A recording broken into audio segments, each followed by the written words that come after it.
आप सभी को जय माता की। मैं दिव्यानंद अंतर्राष्ट्रीय मातेश्वरी महाधाम दोहरी घाट मऊ से इस समय पावन पर्व नवरात्र का यज्ञ चल रहा है। इसमें चारों तरफ मां के भक्त परिक्रमा करते हुए, पूजा करते हुए आपको चारों तरफ दिखाई पड़ रहे हैं। इसी क्रम में मैं पुनः एक बार एक नई खोज के साथ प्रस्तुत हुआ हूं। आप मेरे ऑफिशियल पेज मातेश्वरी धर्मसार से देख रहे हैं।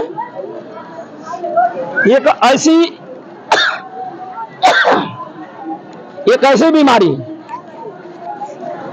ये देवी जी जो हैं इनका परिचय कराएंगे। एक ऐसी भयंकर इनको बीमारी हुई थी जिसके लिए ये बड़हलगंज में डॉक्टर के पास गई, वो जवाब दे दिया, दवा दिया नहीं काम किया। दूसरे हॉस्पिटल में गई, वो डॉक्टर जवाब तो नहीं दिया लेकिन ऑपरेशन कर दिया, और ऑपरेशन करके ऐसे ही इनका पेट छोड़ दिया।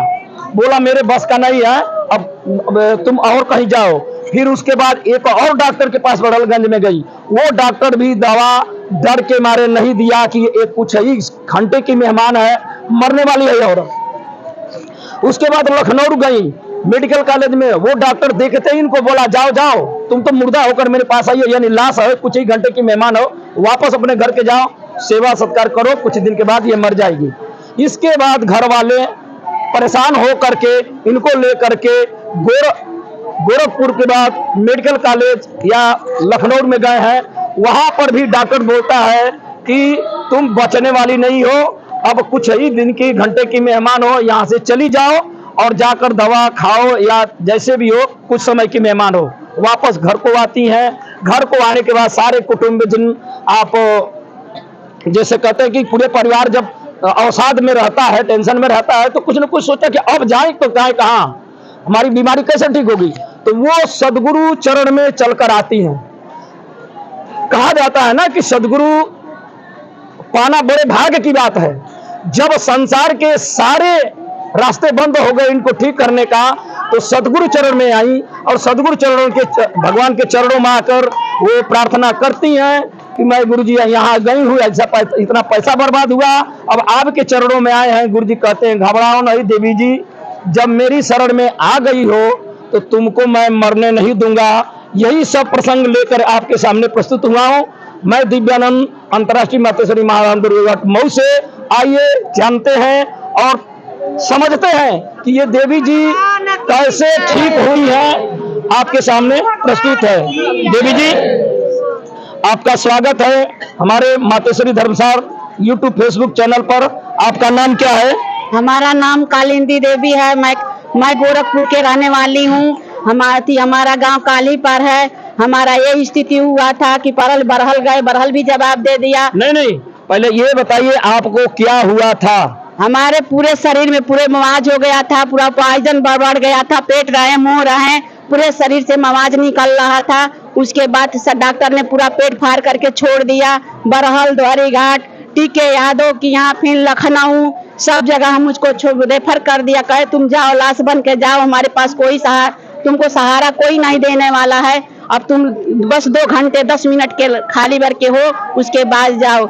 हम सब जगह से उसके बाद गोरखपुर गए, गोरखपुर मेडिकल भी रेफर कर दिया, फिर सदर भी रेफर कर दिया। उसके बाद लोग घर लेकर के आए। हम कहें कि चलो हमारे सदगुरु के पास। जब सदगुरु के पास आए, एक दिन सपना देखे कि यमराज हमको पकड़ करके ले जा रहा है, तब तक ने हमारे सदगुरु हाथ को पकड़ लिया। उसी के बाद हम कहे हमारे सदगुरु के पास चलो। जब हम सदगुरु के पास आए तो हमारी वहीं से सब सदगुरु बोले कि हम तुमको मरने नहीं दूंगा, तुमको जिंदा करूंगा। और सदगुरु के कृपा से मैंने जिंदा हूँ। सदगुरु चरण की जय, सदगुरु चरण की जय, आदि शक्ति माता की जय, आदि शक्ति माता की जय। तुम लोग भी सभी जितना दुखियारी हो, सब मेरे सदगुरु के चरण में आओ और सब दीक्षा लो, सब खुशहाल रहो। थोड़ा हमको भी बोलने का अवसर दीजिए। जैसे आप बोली कि डॉक्टर एक बड़हलगंज में कोई ऑपरेशन किया था आपका डॉक्टर, जी। क्या नाम था? DK श्रीवास्तव। वो ऑपरेशन करके क्या बोला? बोला कि तुम चले जाओ यहाँ से, कोई हम नहीं सही नहीं कर पाएंगे। मतलब रेफर कर दे। हमारे बस का नहीं है? नहीं। ऑपरेशन बस में था? हाँ। पैसा ले लिया? उसके बाद भेज दिया गोरखपुर भेज दिया। गोरखपुर का बोला? कहा कि तुम चले जाओ, तुम तो अब सड़ गई हो, तुमको हम नहीं बचा पाएंगे। बस उसके बाद आप सभी सुन सकते हैं देवी जी की बाणी में कि जो मेडिकल कॉलेज हमारे पूर्वांचल का माना हुआ प्रसिद्ध हॉस्पिटल है, जिसमें बिहार से, उत्तर प्रदेश से, पूर्वांचल से हर जगह के मरीज वहां पहुंचते हैं कि यही एक गोरखपुर में विश्वसनीय अस्पताल है जहां जाने पर जीवन बचने की उम्मीद की जा सकती है। वहां के डॉक्टरों ने बोला कि अब तुम जिंदा लाश बनकर आई हो, तुम्हारा शरीर पूरा मवाद भर गया है, जहर भर गया है, मैं तुम्हें बचा नहीं सकता हूं, वापस घर जाओ। घर आई, उसके बाद कहाँ गई? लखनऊ गए। लखनऊ भी वापस कर दिया, कहा नहीं तुम जाओ, बस 10 मिनट के मेहमान हो। वहां से फिर भी हम घर चले आए। इनके कहने का मतलब भावना में ये व्यक्त नहीं कर पा रही है, सही अपना रिपोर्ट नहीं दे पा रही है। जब मेडिकल कॉलेज गोरखपुर रेफर कर दिया तो घर आई, घर वाले सोचे हो सकता है डॉक्टर बोल रहा है मर जाएगी, थोड़ा एक बार लखनऊ का चल के देखते हैं, घर सब लोग सोचते हैं, और इनको लखनऊ लेकर गए। और वहां जाने के बाद डॉक्टर बोलता है तुम तो जिंदा लाश मेरे पास आई हो और मैं तुम्हें बचा नहीं सकता। ये लखनऊ की बात है, माना हुआ हॉस्पिटल लखनऊ का। कौन सा हॉस्पिटल था? सरकारी PGI का नाम सुने हैं आप लोग? जब पूरे भारत अपने उत्तर प्रदेश में सारे डॉक्टर फेल हो जाते हैं तो लोग PGI लेकर जाते हैं। वहां का डॉक्टर कहता है कि ऐसी कोई शक्ति नहीं है, कोई दवा नहीं है, कोई दुआ नहीं है जो तुमको बचा सके। सुन रहे हैं आप लोग? वो डॉक्टर भी जवाब देता है PGI का कि मेरे बस का नहीं है, तुम्हारा शरीर सड़ चुका है। ऑपरेशन करके डॉक्टर छोड़ दिया, डॉक्टर ऑपरेशन देखकर भगा दिया, भर्ती नहीं लिया। लखनऊ गए कि वहां मेरे जीवन की रक्षा होगी। वो बोलता है चलो 10 दिन 2 घंटे के मेहमान, वापस जाओ, लाश इसको ले जाओ घर पे। आप सबके सामने है। उसके बाद सदगुरु चरण में आई है। कहाँ आई है? सदगुरु चरण में हम आए हैं। तो इतना भटकने के बाद क्यों आई? क्यों आए कि जो हम अब सच से समझे कि हम मर जाएंगे, चलो एक बार सतगुरु चरण पा जाएं, उसके बाद मरना तो मरना ही है। मरना तो मरना ही है। तो फिर डरना किस बात का? यमराज पहुंच गए इनकी जान लेने के लिए बहन जी की, और यमराज जब गया इनका जान लेने के लिए, अपने आध्यात्मिक भाषा में बोल रही है, तो यमराज इनका प्राण लेने के लिए आ रहा है तो सदगुरु भगवान वहीं खड़ा होकर वहां रास्ता रोक लेते हैं। कहते तुम, ये मेरी भक्त है, इसको तुम नहीं ले जा सकते हो। यही बात सदगुरु जी कहते हैं कि यमराज भी आएगा तो बिना मुझसे पूछे किसी का प्राण नहीं ले जा सकता है। वही आप बात बता रही हैं। और यमराज नहीं ले जा पाया, वहीं से सदगुरु भगवान की कृपा लगती है, दया बरसती है अम्मा की, और उनको जीवन दान मिला और ठीक हो गई। सदगुरु भगवान के कृपा से हमने ठीक हो गया। पूरा दिए थे, भस्म दिए और कहा हम तुमको मरने नहीं दूंगा, तुमको हम पूरा ठीक कर दूंगा। हम तो उस समय आए थे तो आपको पेटवा इतना निकला था, पूरे मवाज हो गया था पेटवा इतना। मैं बता रहा हूँ जिस समय की घटना बता रही है, उस समय मैं भी सदगुरु चरण में था, बड़हलगंज में आया था, और इनका पेट इतना निकला था, हथवा इतना फूल के हुआ था, पैरवा फूल के हुआ था।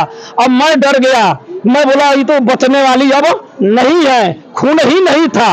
अब पेट फाड़ के डॉक्टर छोड़ दिया था, लेकिन सदगुरु भगवान वहीं पर कहे, मैं भी था वहीं पर कह रहा। घबरावत कलिंदी नाम है आपका? नाम जी याद है मुझे, जबकि ये सरकारी नौकरी भी करती है, मेरे ही विभाग में काम भी करती है। कहा गुरु जी की घबराओ नहीं कलिंद, तुमको मैं मरने नहीं दूंगा। ये सुन लो, मैं तुमको मरने नहीं दूंगा तो नहीं दूंगा, नहीं दूंगा। और सदगुरु भगवान ने अपने तपस्या के बल पर अपनी उनकी दया कृपा लगी, आज ये जिंदा आपके सामने खड़ी है। माँ शैलपुत्री ब्रह्मचारी चंद्र घंटा का आज दिन है। सुबह सुबह अंतर्राष्ट्रीय मातृ संविधान से मैं दिव्यानंद आप सभी मातृ भक्तों के समक्ष आपका इंटरव्यू लिया, और आपको कुछ मातृ भक्तों के लिए संदेश है, क्या कहना चाहती है भक्तों के लिए? भक्तों के लिए कहना चाहते हैं कि सतगुरु के चरण में आओ, सबका दुख खत्म हो जाए, और सतगुरु का कृपा से हमने भी जिंदा है, तुम लोग भी खुशहाल रहो।